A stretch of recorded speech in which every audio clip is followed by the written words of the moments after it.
Welcome to the Andy and Friends podcast. I'm your friend Andy, and joining me on this episode, I have Robert Doyle, otherwise known as Crypto Sensei.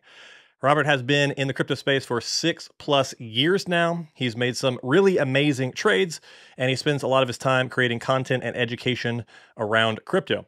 And in this episode, I will dig into what Robert has done so far, what sectors of crypto and specific project he's eyeing for the next crypto bull run, what the market looks like, how he got his start, all that good stuff. I'm excited to learn from the sensei. Welcome to the podcast, Robert. How you doing? It's truly an honor, man. Thank you so much for the time. I hope we can help educate somebody with this conversation, and I'm really looking forward to talking with you. I know we've been talking in the background for some time now, and just to be able to connect with you means a lot, man. So I really appreciate it of the time, and I hope it can be valuable for people that are going to be listening to this. Yeah, we've only chatted via text. This is our first video chat. So yeah, I'm excited to finally meet you. We've been kind of circling each other in the crypto space for a while. We both run communities. We've both been in the space for 6+ years now. So it's about time we finally sat down and had a chat. And so on that topic, I would love to kick this thing off by digging into that past with crypto. Like, how did you get your start in crypto? Why did you get started in crypto, and when exactly was that?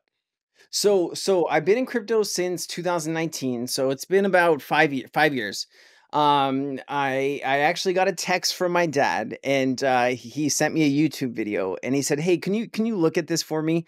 And I was like, "Well, what is this?" He said, it was an XRP video. And I immediately watched that video, and it completely changed my life. I don't think I left the house for maybe 3 or 4 months straight. I basically ordered in. I didn't go anywhere. I was on YouTube. I wasn't using Twitter before. I was learning Twitter and Telegram, and I really just completely changed everything that I was doing in life. At the current time, I was selling homes. I was selling houses in the Bay Area, which is pretty lucrative. It's okay, but I looked at this technology and what it could do, and the people that I was meeting in the space were just truly incredible. And so I started a group me. And I was sharing, all of this really passionate information that I really was finding interesting in the crypto space. And the problem with like a group me or a Telegram is information kind of goes by, and people from all over the world, if they join, they're not going to scroll back through 150, 200 messages. And so I got with a few other people, and we built a Discord community in April of 2021.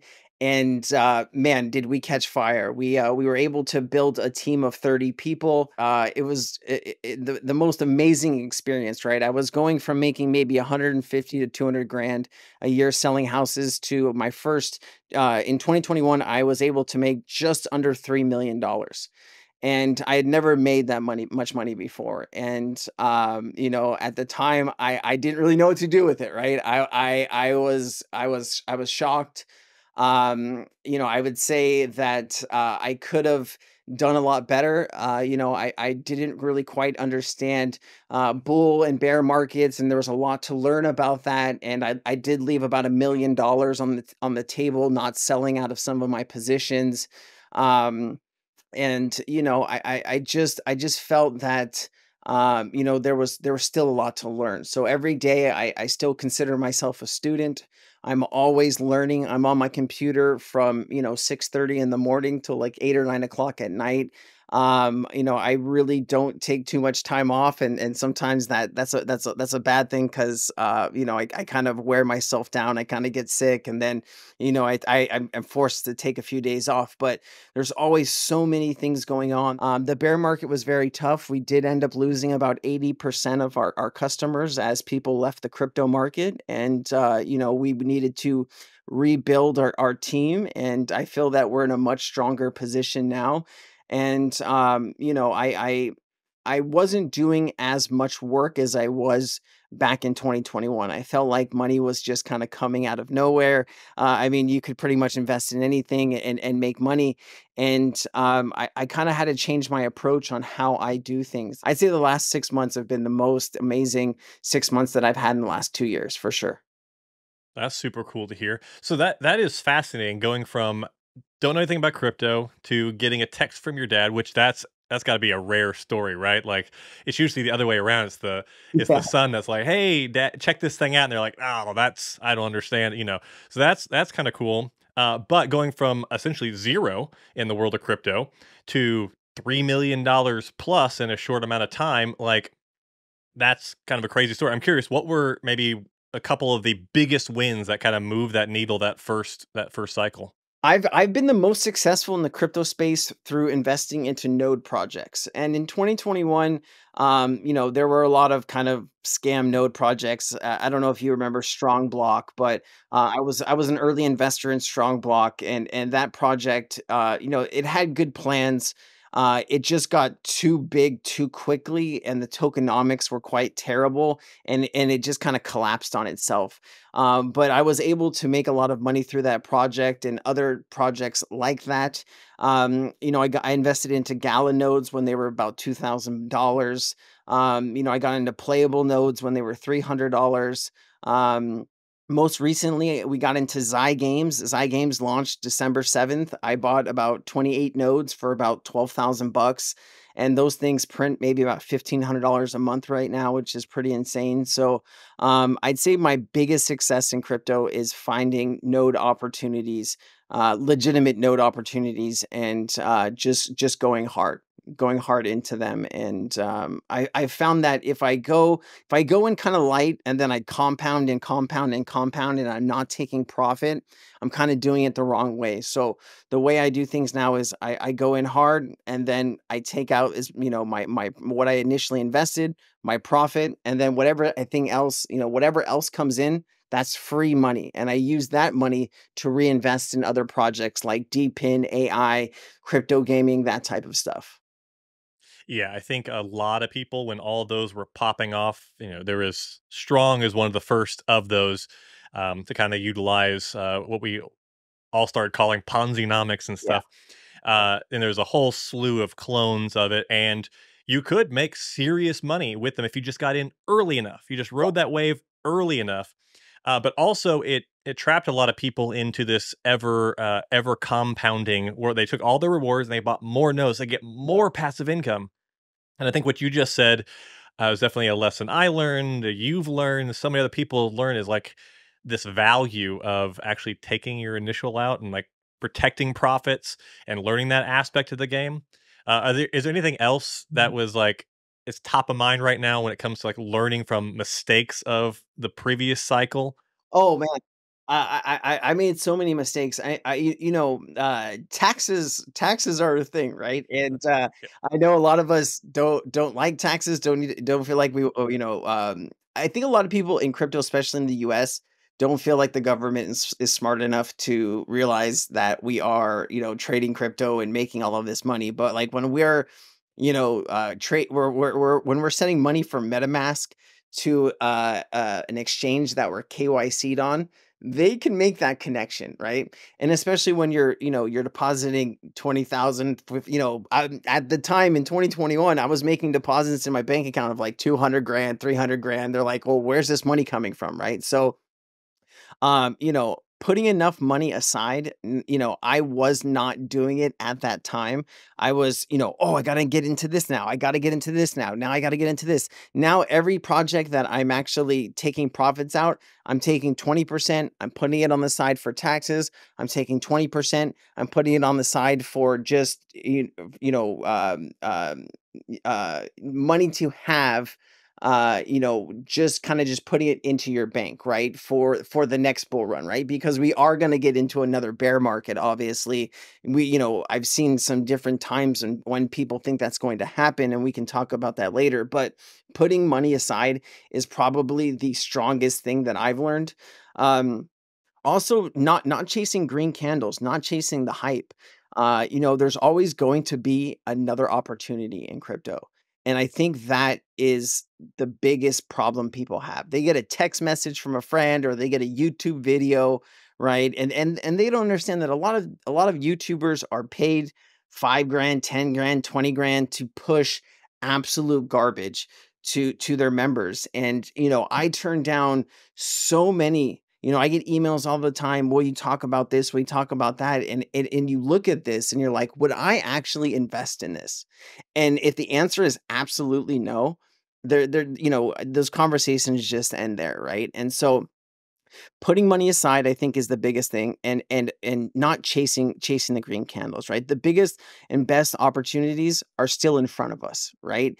And I think having that mindset and understanding that, you don't need to chase Dogecoin, or you don't need to chase these old meme coins that are already at $1 billion market cap. Finding that next opportunity, that is really where the real value is coming from, right? And that's really what people need to understand and learn. Yeah, I love that. Yeah, I have people all the time on my channel say, "Oh, I'm not going to pay taxes. The government can go stuff it." I'm not. I'm like, in the past 1 to 2 years, they've hired like 88,000 new IRS agents. It's like they're going to be on top of this stuff, and like, it's not worth the extra bit of gains I would have if I didn't pay them to like go to federal prison for avoiding taxes or whatever. Yeah, it sucks. Yes, there's no point to taxes if we just we can print money like crazy, but it's where you live, and it's smart to like do that and then keep your gains and protect your profits and protect your yourself. But second thing you said, man, that's got to be my number one lesson I've learned is just uh, pushing the FOMO aside and just ignoring it, because I truly believe what you said, that there is, for every one opportunity in front of us, there's 100 more after it. Like, there's crypto is the land of opportunity. There's no shortage of new stuff. And so like, don't get bent out of shape if you miss this 1000x. There's 20 more waiting that haven't either been created yet, or you just haven't found out about yet, Yep. or take your pick. So we all want the next 20x, 100x, 1000x. So I'm curious where you are looking, where you have been looking for the past, 3 to 6 months, and where you're looking into this next year, into this next full-on bull run. What narratives or what sectors of crypto are you the most bullish on, and why? So the where I was about 6 months ago was crypto AI, well, crypto gaming, right? That's where I made a lot of money. There was a lot of stuff that did 500%, 1,000% returns pretty quickly. Now the narrative is around AI and Deepin, and people need to understand that there are narratives in crypto that get really hot, and that is where all of the money goes.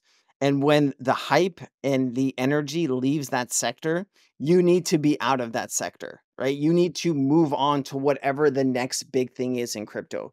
Because if you stay there, right, you're going to pretty much be the only one there. You and maybe a few other people that don't realize that, the music has stopped. And so, I keep a close eye on Google Trends. And where I'm focused right now and where all of the money is being made is in AI and Deepin. And if you can find an AI and Deepin project together, like it does both, right? Where it has, some Deepin is decentralized infrastructure. So if you have one of those type of projects that has a little bit of both of those narratives, man, it's insane. When it comes to taking profits in crypto, you really never know what the top is going to be, right? No one ever calls the top of every single project. But, if I'm up 30 or 40x on a project, in 2 weeks, that's some really good profit. And I'm ready to take that money, put it on the side, and then look for the next opportunity. The hardest things in crypto, right, are smart contracts, hacks, the team falling apart, and the community, right? You have no control over all of those things, right? And so, you are going to lose in crypto. And I think a lot of people just expect you to join some place or get into a community and win 100% of the time, right? And that's never true about any investor, right? If you look at someone like Warren Buffett, I don't know what his win ratio is, but nobody ever wins 100% of the time. But if you can win more than you lose, right? And if you can take those wins and really put that money aside and find next opportunities, you're going to be very successful in crypto, right? But trying to shake off selling something too early, that's still something that I deal with personally.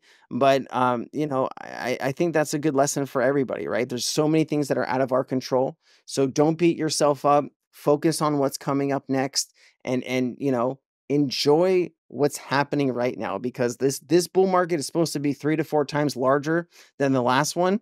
And if we were able to do those type of insane gains in the last bull market, I can't imagine how much money we'll make in this bull market. It's going to be truly insane. What do you feel like is important, like in crypto right now? Like what? Because I mean, you have a community, you have a team. You know, what areas of crypto do you think people should be focused on right now? I'd love to understand some on your end. I mean, it sounds like we have some similar kind of narratives or niches of crypto that we're both chasing. I mean, Deepin is something I've been deeply involved in for years now. And ever since this whole kind of people are calling it an AI bubble. I mean, I think AI is here to stay, but it might have a cooling off period at some point in the near future, obviously. But it's not going anywhere. Once this started bubbling up, I all of a sudden saw these compute projects as like, hey, this makes total sense. Nvidia can only pump out so many chips per year for all these big companies to buy up. Guess who has a bunch of chips already? Miners around the world. Can we put some software in their hands to connect them to these AI companies that need all this compute power? And then can you pay them more money than they'd be making mining, but still less than AWS charges? And it's like a win-win. Like companies get cheaper compute, miners win. It's just like as a no-brainer. So some of my biggest positions are surrounding that. So, and then of course a broad spectrum of stuff around Deepin. I love. There's so many things where you have the ability to create this decentralized infrastructure network, and we now have a way to deploy that like we've never had before because of crypto. And you see things like a bunch of people in my community and on my YouTube channel had wins with Hive Mapper. And this is you put a camera, you buy a $300 camera, you put it in your car, you drive around, it takes mapping data. They then sell that mapping data to people who it's in demand with, and then you make tons of money. Are they making as much as Google Street View makes? Google itself, no, but you're making $500 to $1,000 a week from a $300 camera driving your car as you normally would. What is this insanity? Like these opportunities. So Deepin is huge.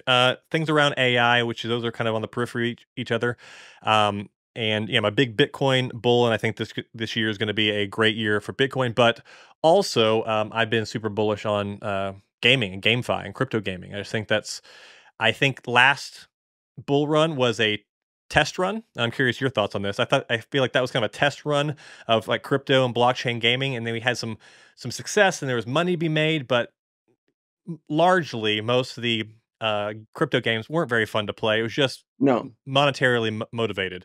Now in this cycle going forward, we have some serious AAA contenders in the space that look like legit games, and so I'm big on that going forward. But I'm curious. I want to hear more about crypto gaming from you. No, I think you're absolutely right. I think where crypto gaming was in 2021, well, we had like Axie Infinity. That was the top project, and I don't think we actually had crypto gaming. I think there was a big niche about people, farming, certain things in games to make money. In certain countries, obviously, I think people were able to make more money doing that than maybe working a certain job at a certain place.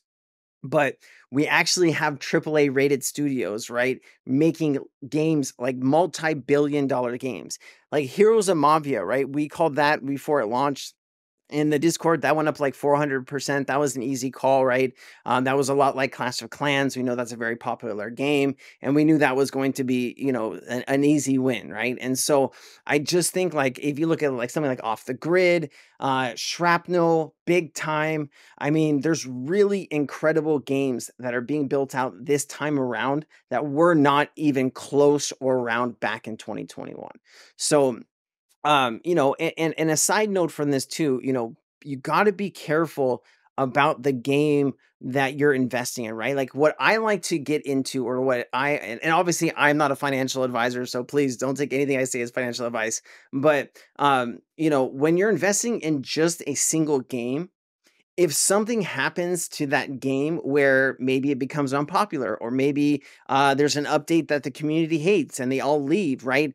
The token is gone.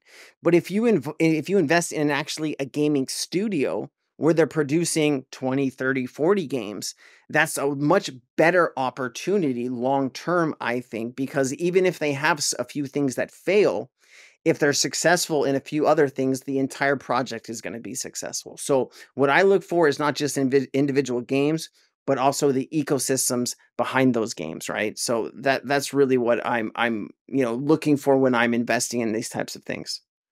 And it sounds like you've said a few of them, and we actually have a few shared ones. Like I'm in Gunzilla off the grid, Shrapnel, a few of these. We've already talked both about playable. I'm curious, what are in the gaming blockchain gaming sector of crypto? What are some of your top plays going into 20 the second half of 2024 and 2025? I mean, I think we talked about kind of the few things, right? When we look at something like playable games, right? They have a great model, but I think what they've been able to do over the last few years hasn't been as exciting as what I would have loved to have seen. They put out a game called Nexus. They want to put out 3 games every 10 years.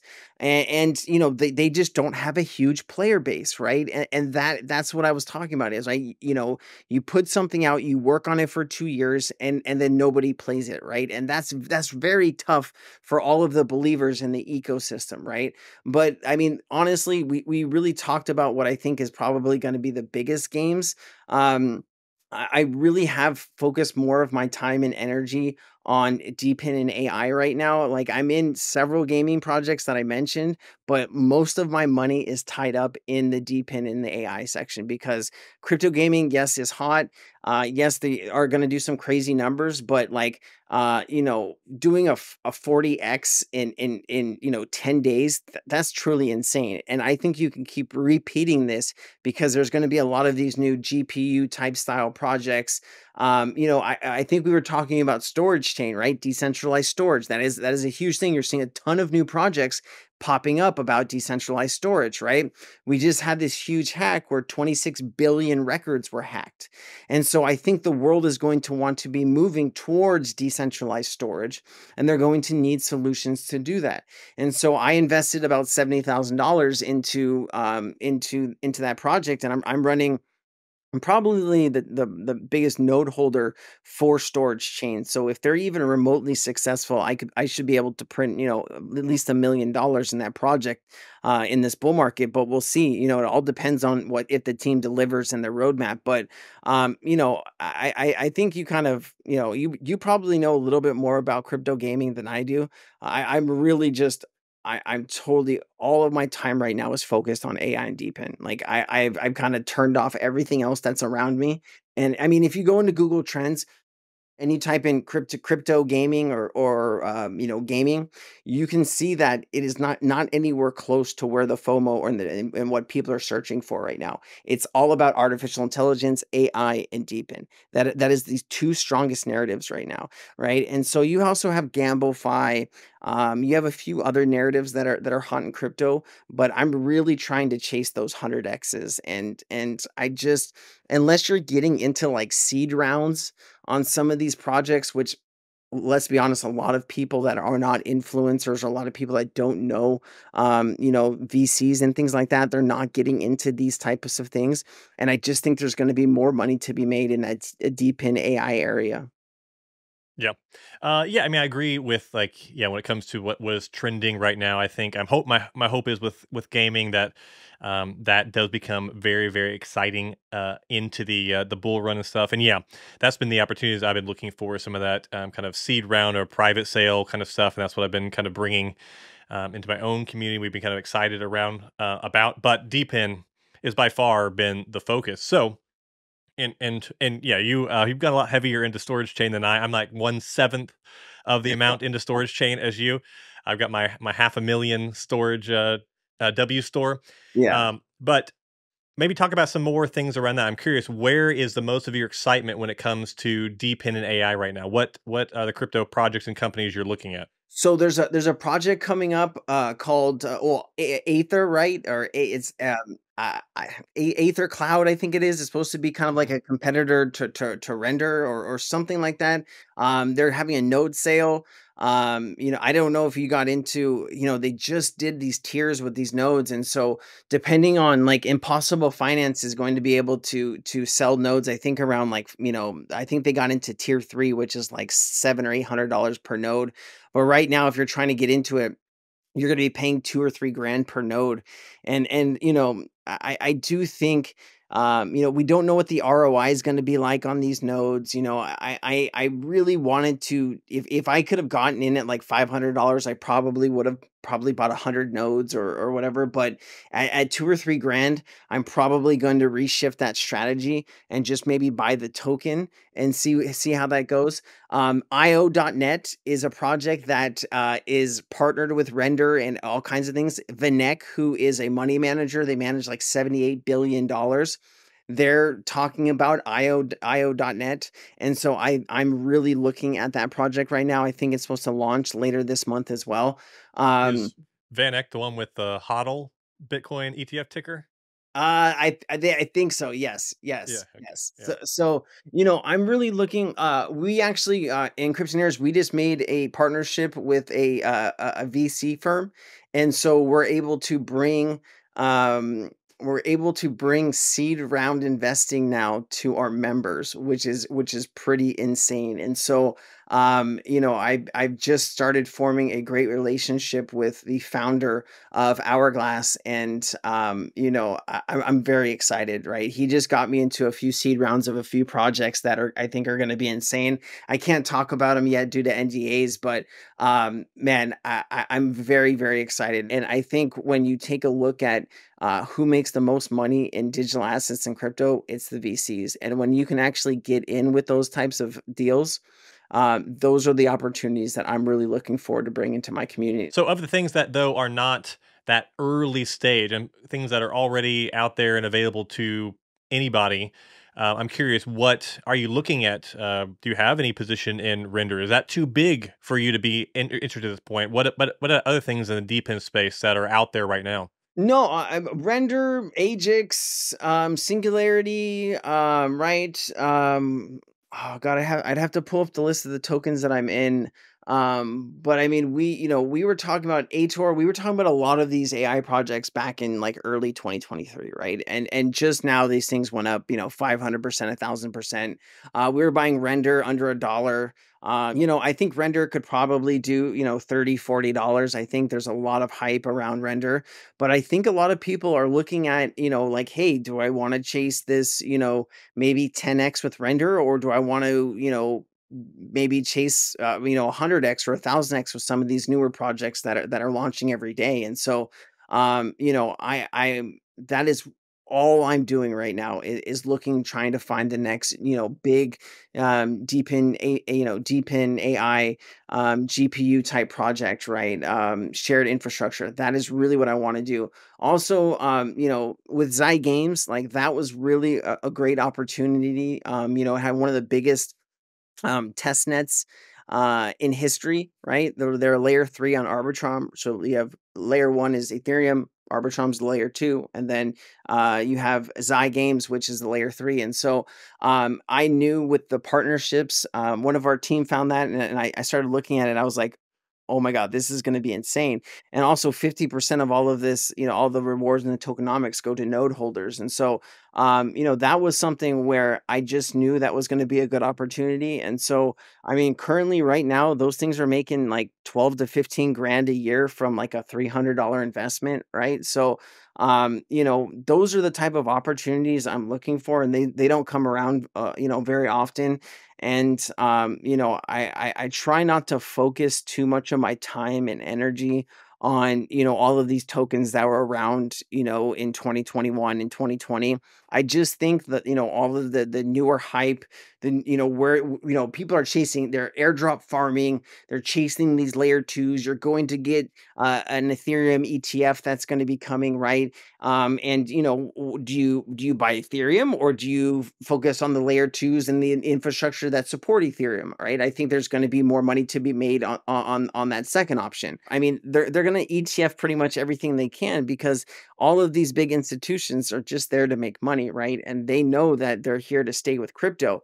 If you listen to what Larry Fink is saying, that the next evolution of the stock and bond market, right, is going to be on blockchain, right? That really kind of makes you know that, hey, this is here to stay. There's just certain things, in crypto that I don't think people do enough research and what they just see kind of like they see the market cap and they see how much money would need to go into that market cap, and they're like, "Oh, this will never happen." But they don't see kind of the it's not about like the token price is a distraction, right?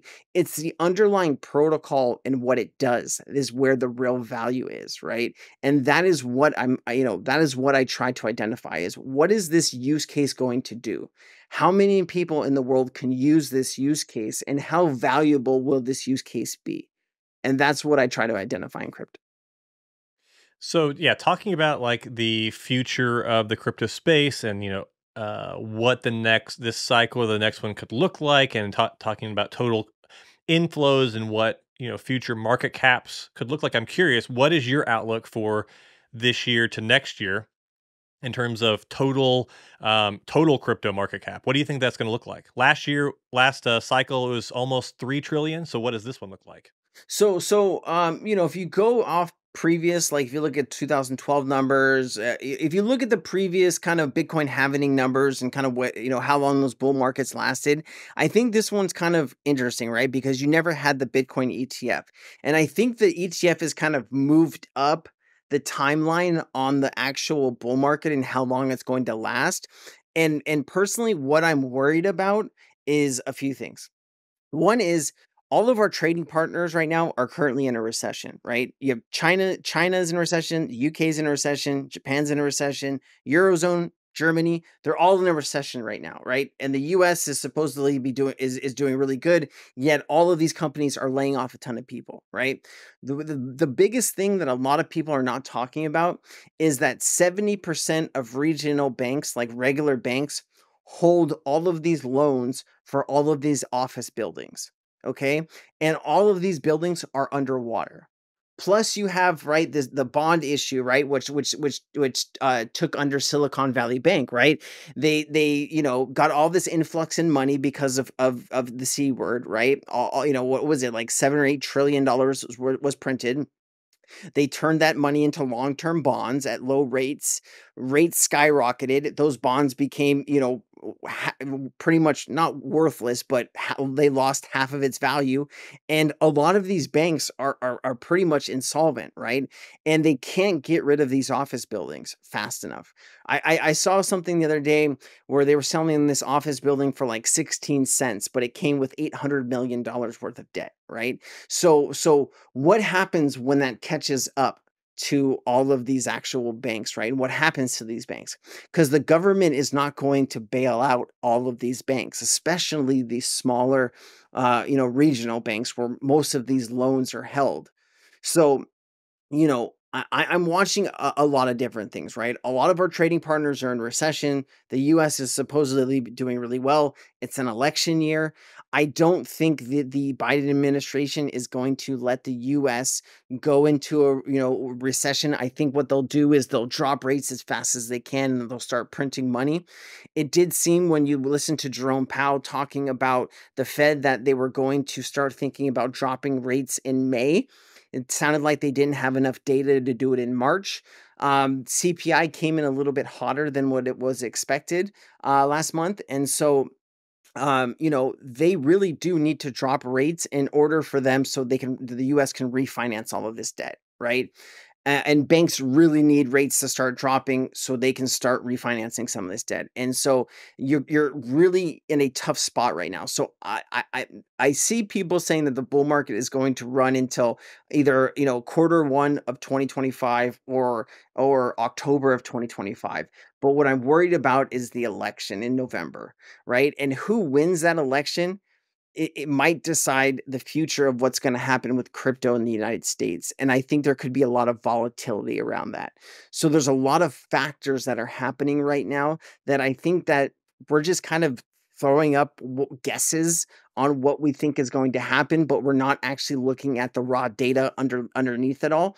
And when more banks start to fail, right?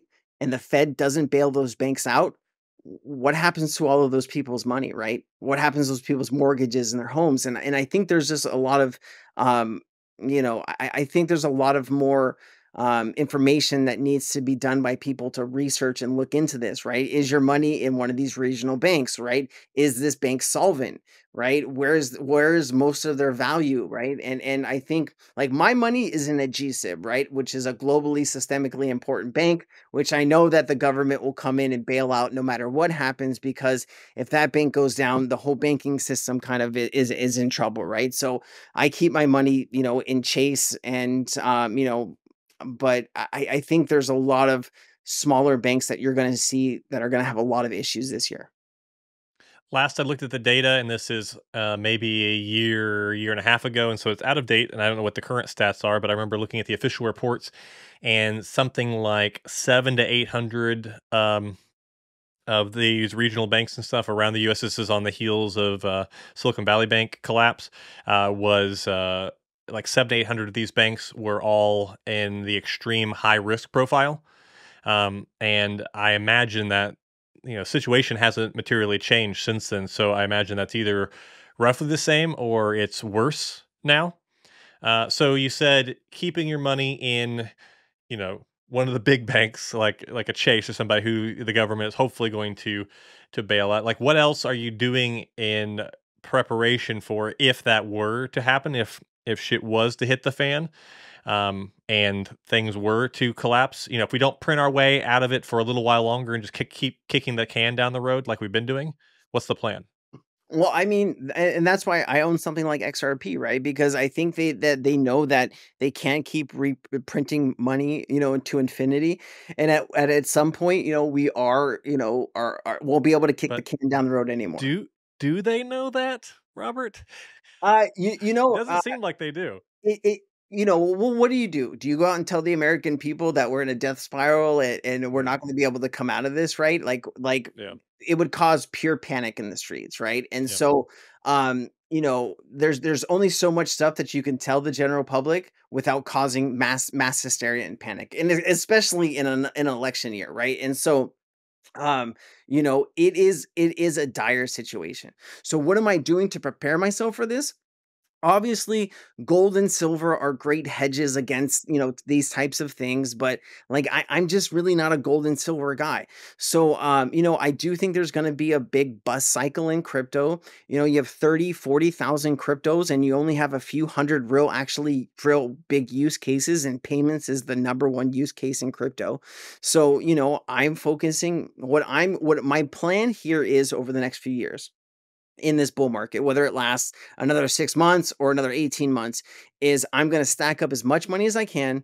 I'm going to put a lot of it, probably 70 to 80% into the bank, right? Or in a USDC stablecoin. I think USDT is a ticking time bomb, right? They've never had an actual audit, right? That scares me. You have $98 billion in a stable coin, and they've never had an actual audit, right? And they've done a lot of really weird things with Binance and wash trading and all this stuff. And the only reason I think they haven't pulled the cord on USDT is it would collapse the entire crypto market. And I think they actually need the crypto market. They need blockchain technology for the future. And so, um, obviously, gold and silver is a good hedge. Real estate, right? Obviously, buying. I know a lot of people buy real estate. I personally am not doing that right now. But yeah, I think a bank like Chase is too big to fail, right? And that is the only reason I keep my money in Chase. I don't really love what Jamie Dimon says and a lot of what things that he does, but when you really kind of listen to him talk, Chase is working with like 70 or 80 different blockchain companies, whether it be actual crypto companies or companies that support blockchain in some way, like data analytics companies. They're working with these companies, right? And we know that banks all over the world are moving towards digital bonds, digital stocks, digital, every kind of securities, tokenized real estate. Like that's where the future is headed. So I plan to put a lot of the money in the bank and leave it there for the next bear market when we go back down, right? When the euphoria leaves and everyone else leaves. I do think we're going to see an 8 to 10 trillion dollar market. Sorry, I didn't answer that question when you asked it. If true FOMO hits, we could probably see a 12 trillion, but realistically, probably 8 to 10 trillion. I think holding an asset like an XRP, like an XLM, those assets are still going to be here when the music stops and regulation actually comes in globally, and you actually can't just create a scam project out of nowhere for people to invest in you. It has to have an actual use case and actually has to solve a problem. In that scenario, if USD, a fiat system is crumbling, how are these things the saving graces of the banking system? Like what do you how do you see that playing a role in that, or how does that fix things? So what they're gonna do is they're gonna roll out a CBDC, right? You're gonna get a wholesale central bank digital currency first, and then you're gonna get a retail one. Wholesale one is for central banks and banks, and the retail one is for you and me and businesses, right? That we can spend with our phone. And it might be a situation where like a 20 dollar is worth one CBDC, $1 in CBDC, right? There's gonna have to be a reevaluation here. I'm not an economics expert by far, so maybe start watching a YouTube channel on economics experts, but what is the solution, right? Because you can't keep printing to infinity. You are seeing other countries that are going to want to stop using the US dollar. We know that the average age of a currency is about 80 years, and that's where we are right now with the US dollar being the global reserve currency, right? You have the digital, you have the digital yuan, but 90% of China's currency is actually in China, which is not being used globally. They're not going to use the ruble, right? So you need this third party currency that is not controlled by a country, that every country is going to want to be able to use, right? And that's a bridge asset. That's like an XRP, and that's why I'm such a firm believer in that asset, right?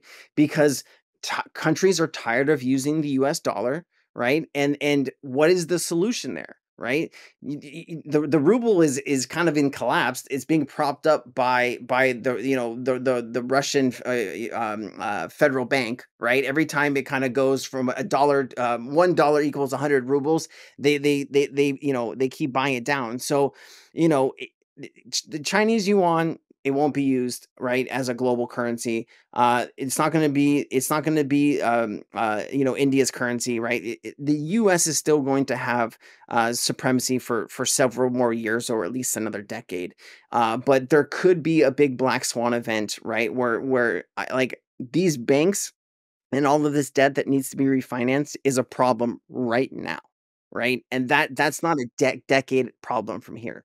And so how does that get resolved? I wish I had the answer for you. But I do believe that the solution involves blockchain in some way, shape, or form. And the US government has been working with Ripple, the company, for 7 to 8 years, in the background on, central bank digital currency and things like that, right? And it's the only asset in America currently that actually has regulatory clarity that's not a security, right? Of course, we have a Bitcoin ETF, but banks can't use Bitcoin to send to and from. There's no KYC, which is know your customer. There's no sanctions checks. There's no AML, which is anti-money laundering. These are all of the things that you need to send for banks to be able to send money to and from. So what is the only other asset that you have that has legal clarity in the United States that could be used to solve all of these problems? It's XRP, right? Yeah, this is a very interesting take. I haven't really heard anybody say these things. There's two things you said. One, CBDCs, like in my opinion, that is a non-starter as far as like solutions go, because it's just taking our problem that we already have with the ability to print and just fully digitizing it, but including the ability to censor people and control what they spend and know what they spend money on, blah, blah, blah. But it doesn't fix the actual root of the problem, which is we have carte blanche license to print as much as we want when we want and whenever it suits us. It has to be, once upon a time, the US dollar was pegged to gold, and things worked pretty well when that happened, when that was the case. When we got away from that, that's when all this mess has come. But it's interesting to hear this side of it, because I'm the other side of when I hear all these things that you're saying, I go, oh, Bitcoin's the solution. Bitcoin's digital gold. It's programmatic money. It's digitally scarce. All these things. For me, that makes a lot of sense. Whereas these things that you're saying, like, having the KYC baked in, and clarity around the legality of it, regulatory clarity. Those are things I think will come because the market's so immature right now, and I don't think that has to be a solved problem at this stage. So it's interesting to hear this take. It's also interesting as someone who's on the other side of it to hear someone say all these things and not say the big thing that's in the back of my head, which of course is Bitcoin. So do you think, I'm curious, as someone who is, super big, it's just the way you're talking, is XRP your number one position in your portfolio?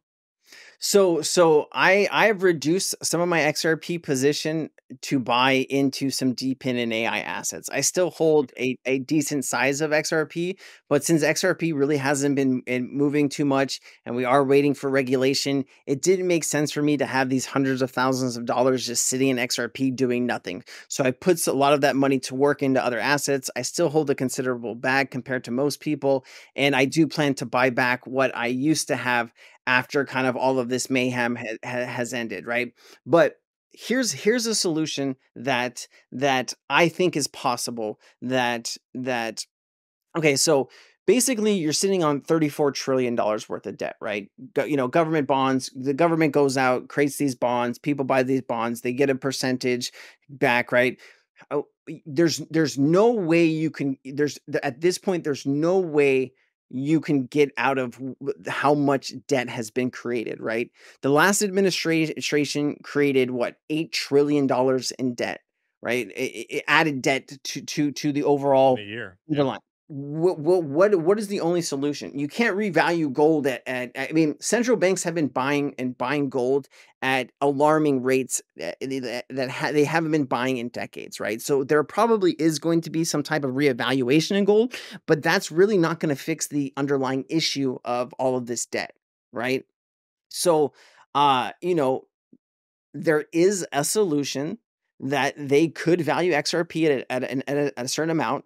They could gift that certain amount of XRP to the United States government or whatever, and they could pay off all of the debt by doing that. Now, that is a crazy tin hat foil situation, but that is an actual solution.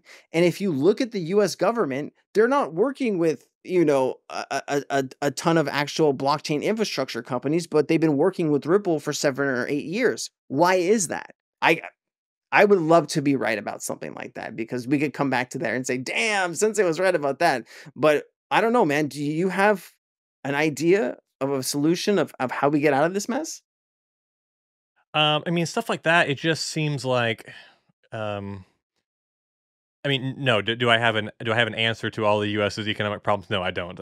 Sorry, United States government who's watching this video. I don't have your silver bullet, unfortunately. But I hear stuff like that. I'm like, oh, these are interesting ideas and interesting concepts and stuff. But it's still just transference, in my opinion, of one problem into like another form. Like I feel like the solution might come in the form of a really tough time for everybody, and it might be something along the lines of we don't learn from our mistakes. We keep kicking the can down the road, and eventually you can't kick it any farther, and we just have a system-wide meltdown, effectively. And at that point, we might try to rebuild. And when we rebuild, we might try to go back to something that has worked in the past, which is no longer doing this stupid fiat experiment, and pinning our currency, either adopting one that's already harder and better, and has some kind of scarcity to it or attached to a scarce element, um, or we repeg to something. And of course, the obvious thing that we've done in the past is gold, but I think that there's a better version of that, so I can see that as part of the solution. But that's not a fix now. That's what we could do in the future to prevent these things again. I think, without some just crazy, spinning plates kind of action, it's really hard for me to see a future where something bad just doesn't happen, come out of all this before we have to, build the system anew effectively. Because right now I mean, we both know it's like we have our entire currency is dictated by a small group of people. They can, without any input from the American people, decide to print as much as they want. There's no insight into the monetary policy. So, I'm a Bitcoiner, but with a lot of digital currencies, cryptocurrency in general, why I'm such a big fan of it is because you can have clarity into these things. Like one of the things I love about Bitcoin, and maybe this is something you love about XRP or other ones, but you can have clarity into the code and you know what the future looks like. And we have none of that now, which is why I've kind of moved my entire life into this digital world because I think that that's the future in some capacity, and why I think the existing one, this legacy economy, is it really has no future without some kind of huge shift.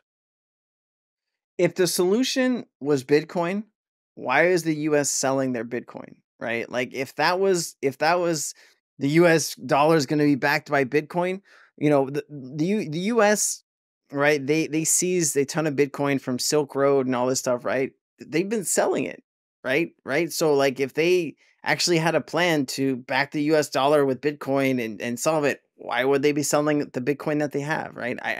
I think Bitcoin is a great asset. It's decentralized.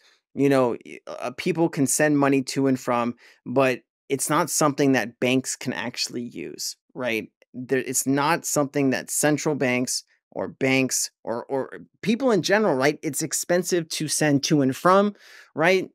Like you need to have an asset that you can send globally to anybody for under a penny. And Ethereum doesn't solve that. Bitcoin doesn't solve that. Something like XRP solves that, right? So like I think Bitcoin will eventually reach seven figures. I totally think Bitcoin's going to have a very bright future. I think it's a great, it's one of the first, I think it's a great asset to hold, but I just don't really care about, like where's Bitcoin going to go in this market, right? 150 grand, 200 grand. Am I interested in a 3 or 4x on my money? It just doesn't excite me, right? But long term, I think Bitcoin is a great asset to hold, right? I think I'd rather hold Bitcoin than gold, right? Um, but you never know what governments are going to do, right? Governments will bring the guns and the tanks and all this stuff out before that they will allow something bad to happen to their sovereign currency, right? Yeah. And so, at the end of the day, I hope there's solutions, right? But I do think there's going to be a massive problem created, and then they're going to say, "Oh, hey, a CBDC will solve this solution," right? And Mm. that's how they're going to bring a central bank digital currency in, right? Yeah. You have 98% of the world working on it. It's coming. There's nothing that we can do about it. It's coming. Yeah, and I would respond to some of the things you're talking about with Bitcoin now or anything now, and I think my answer to those things in general with all of cryptocurrency is, Bitcoin is the one that started us on this journey, but even that, it's only 15 years old. Like, the internet was invented in the 60s, and it wasn't until the 90s when it started to get the teeniest bit of like worldwide adoption, and even then it was multiple decades after that that we actually had some meaningful. So, the long answer is to all this is we don't know what the future looks like.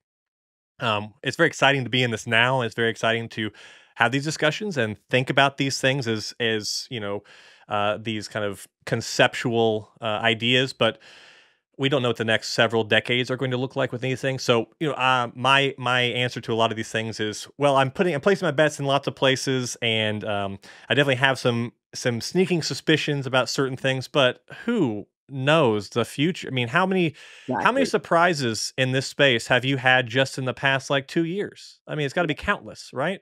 Yeah. So either way, I appreciate you sharing your insight because I'm not, I've said before, I'm not an XRP guy, so I don't really have much insight into that world. It's interesting to hear from someone who is obviously in the trenches with that one, and hear the entire kind of side of that. And maybe that's a future episode of podcast where we actually dig in deep because I would love to know, I would love that. more about what's going on in that whole world. I would love that, Andy. And I think at the end of the day, uh, if you pick enough good technology, even if some of it fails, you're still going to be a winner in the long run, right? Whether it's Bitcoin, whether it's Ethereum, whether it's XRP, you know, I think what the problem people have is they see all of these different things that are happening, and they try to go learn everything they can about all of them, right? And you really just need to focus your time and your energy on a few different areas of crypto, right? If it's Deepin in AI, focus your time and energy there. If you want to farm airdrops, focus your time and energy there. But when you spread yourself too thin, you're going to miss everything and you're not going to be able to pay attention to any of it. Yeah, because even just if you were to focus just on Deepin, there's thousands of possibilities just within that one, Yeah. little narrative of crypto. So yeah, I think that's fantastic advice. I think that's a good way, a good place to end this in saying like, hey, you know, listen to the sensei. Don't spread yourself too thin. Like focus up. And now's the time, right? Like if you haven't been already in the thick of it, like now's the time before we get into the absolute thick of it. So, on that note, if anybody is curious about where they can find Robert and all of his stuff, I will link to everything, Twitter, YouTube, his community, all that good stuff down in the description. But Thanks. I appreciate you taking the time to chat with me from across the ocean and hang out with me today. And it's been a real honor. Yeah, in Honolulu, it's actually nice and it's not too rainy outside. So I'm gonna go out and walk my dog. But it's a real honor to speak with you, man. Thank you for inviting me on your channel. It's always great to have these discussions. I hope people got value from it. And if I can ever have you on my channel, I would love to have this in reverse and actually start interviewing you. And so please let me know when I can do that, man, because it would be a real honor on my end to be able to do that with you. Love it. Sounds like a plan. Well, thank you everybody for listening in, and I'll see you in the next one.